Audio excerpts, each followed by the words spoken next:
Tudo bem, pessoal? Hoje a nossa aula vai ser sobre vigor de sementes. Aproveitando essa imagem que está aqui, queria explicar um pouquinho melhor. Ela mesma, por si, se explica, né? Mas aqui o papel germinador, nós temos abaixo dele aqui, olha, sementes que germinaram numa situação totalmente diferente dessas, né?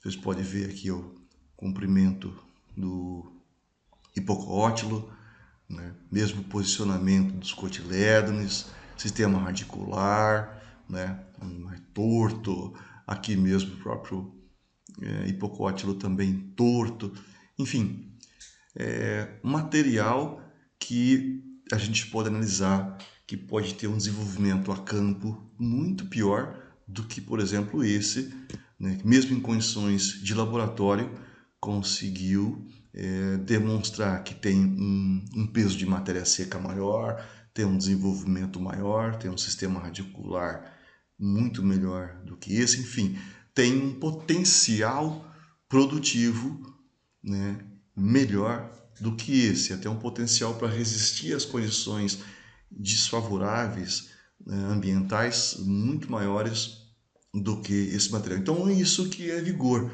né? O vigor da semente vai nos dizer se aquele material que nós temos para multiplicação, para produção de grãos ou qualquer outra espécie que seja do nosso interesse, vai ser um material com qualidade e que vai me dar condições de ter uma boa lavoura. Mas antes de conversar sobre vigor, é interessante que a gente discuta sobre a deterioração da semente. Como a gente viu anteriormente, o ponto máximo de maior germinação, né, e de maior vigor é quando a semente atinge a sua maturidade fisiológica, quer dizer, quando ela atinge sua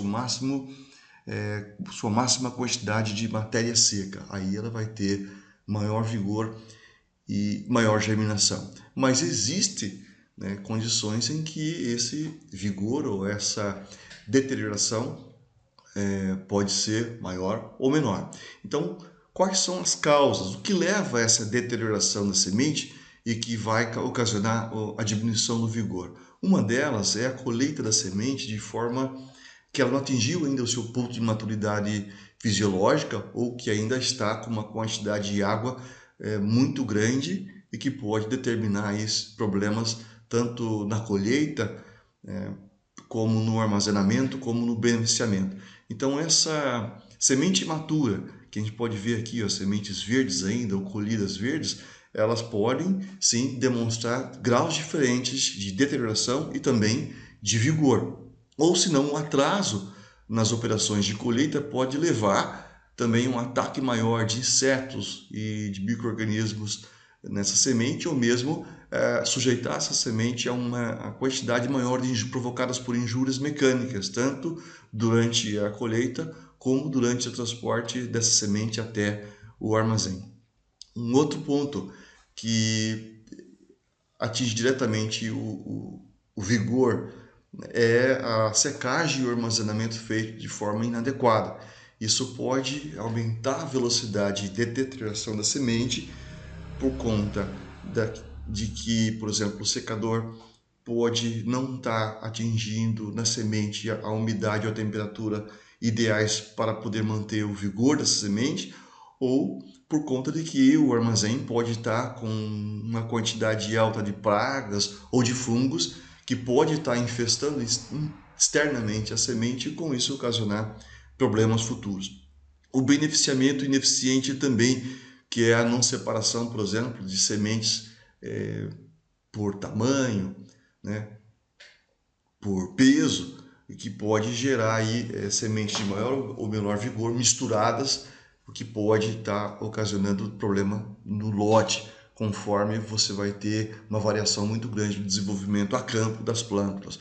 Outra com relação às causas de deterioração está justamente nas operações de semeadura. Quando você coloca uma semente na semeadura e ela tem que passar pelo disco de distribuição dessa semente para o plantio, se o disco não for o disco apropriado para aquele tipo de semente, vai ocorrer uma pressão muito grande em cima da semente, uma injúria e, consequentemente, rachadura de tegumento, né? pressão em cima do próprio tegumento, do próprio endosperma cotiledone, né? Ferimentos. Isso vai gerar, quando essa semente for iniciar o seu processo de germinação, problemas com relação a vigor. E essas deteriorações elas vão se manifestar de formas diferenciadas, né? E a gente chama de manifestações fisiológicas conforme ocorre o desenvolvimento da semente, a germinação e a emergência das plântulas. Essa deterioração vai se manifestar, por exemplo, como a gente já colocou inicialmente, no desenvolvimento inicial e na germinação das plântulas.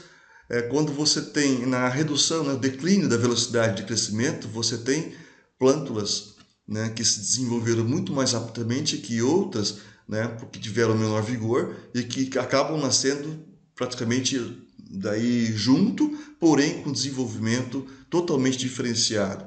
Você tem uma redução quantitativa do crescimento da plântula com relação, você tem uma menor resistência dessa semente à ação dos fatores ambientais, como temperatura do solo, falta de água, né, falta de umidade, o que vai prejudicar tanto a germinação como o desenvolvimento inicial das plântulas. E você tem também o decréscimo do potencial de conservação dessa semente durante o armazenamento.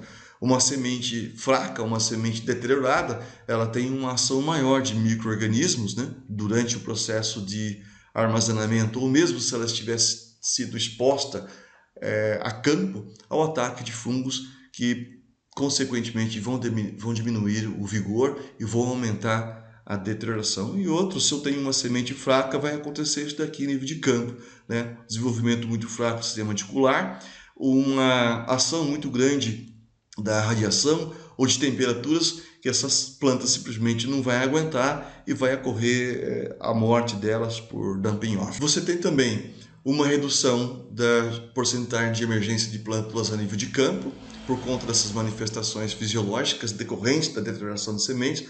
Aqui nessa imagem você pode ver mais nitidamente essa desuniformidade, né, da emergência. Você tem aqui praticamente plantas, né, bem desenvolvidas e aqui ainda plântulas emergindo do solo.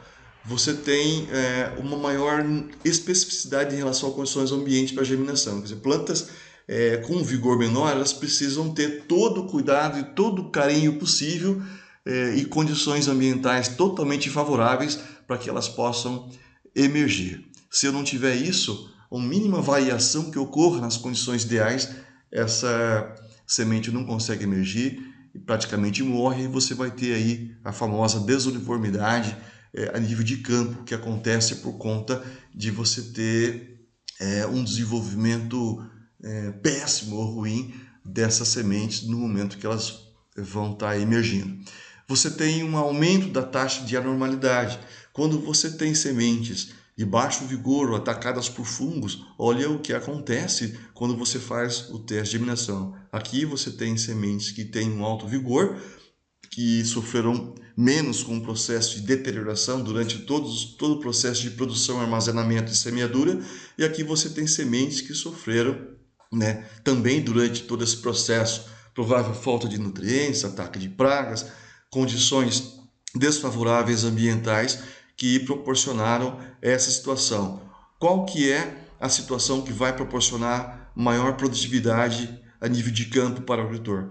Será essa ou será essa? É claro que vai ser essa da esquerda, né? E essas daqui simplesmente não vão emergir ou vão sofrer com qualquer tipo de variação ambiental, qualquer tipo de praga que apareça ou doença, essas plantas simplesmente não vão se desenvolver.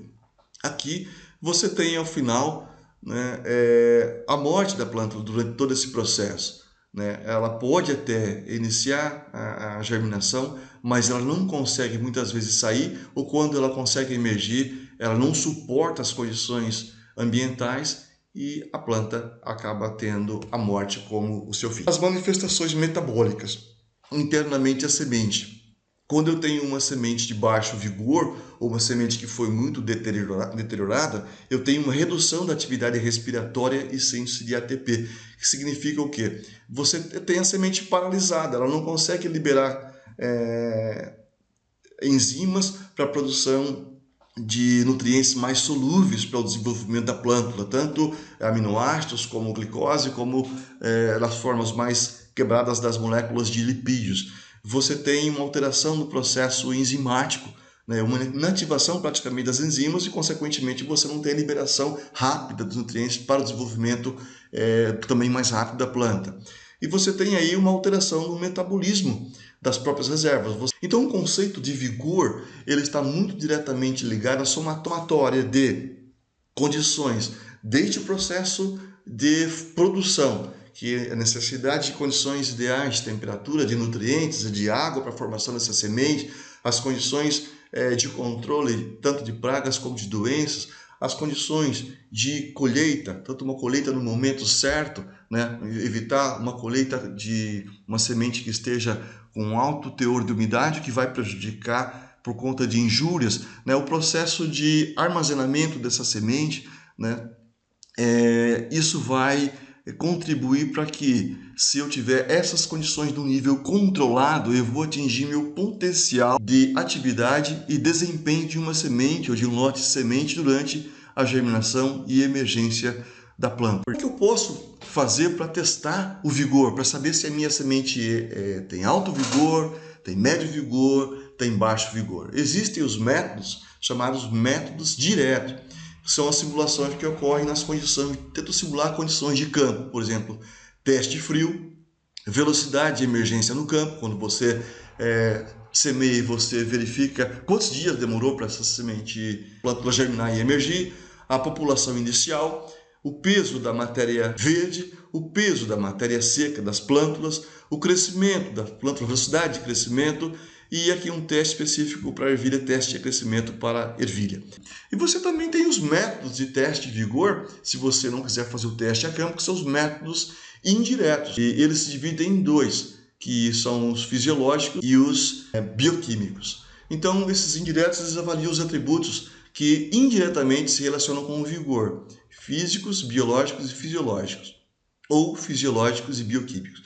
Então aqui os fisiológicos avaliam algum aspecto da germinação ou do crescimento da plântula, tanto em condições favoráveis como de estresse.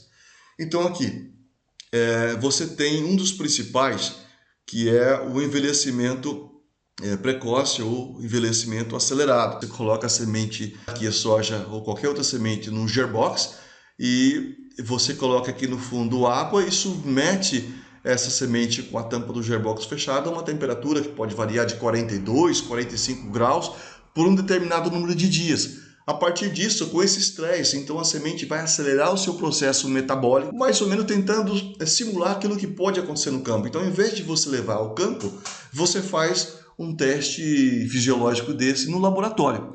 E aí você depois coloca essa semente para germinar e vê aquilo que sai, né? Aquilo que germina e o que não germina. A semente que germinou, né, e teve desenvolvimento, pelo menos a maior parte dela, desenvolvimento normal, é uma semente que nós podemos dizer que é alto vigor. Agora, a semente que não aguentou esse teste, por exemplo, de envelhecimento acelerado, ou que produziu o maior número de plantas anormais, é uma semente que tem baixo vigor. E aqui você tem os também métodos indiretos, ou se não, a gente chama de bioquímicos, e um deles é o famoso teste de tetrazóleo, que está aqui, né? Ele verifica aí as condições onde essa semente foi produzida, né? Se houve ataque de insetos ou se no processo de armazenamento, transporte, houve algum tipo de injúria mecânica, e onde você vê o aparecimento dos sinais da coloração. Quando a semente, por exemplo, apresenta, né, essa coloração aqui, branca, né, no intervalo onde não tem aquela coloração tão rosada. Então, quando tem uma coloração mais clara, você tem uma semente de alto vigor. Quando você tem uma coloração mais escura, né, ou quase nada de coloração, teve algum problema aí, teve alguma injúria, teve algum ataque, teve alguma quebra, teve algum problema com o tegumento, enfim, esse teste ele vai ser indireto, mas a partir de reações bioquímicas, reações químicas, vai te dizer se tem ou não tem alto vigor. E o teste de condutividade elétrica também é um teste interessante, onde você coloca as sementes numa solução aquosa e espera um tempo e verifica a partir de um condutivímetro qual que é a maior liberação nessa água, significa que vai ter maior condutividade elétrica e, consequentemente, menor vigor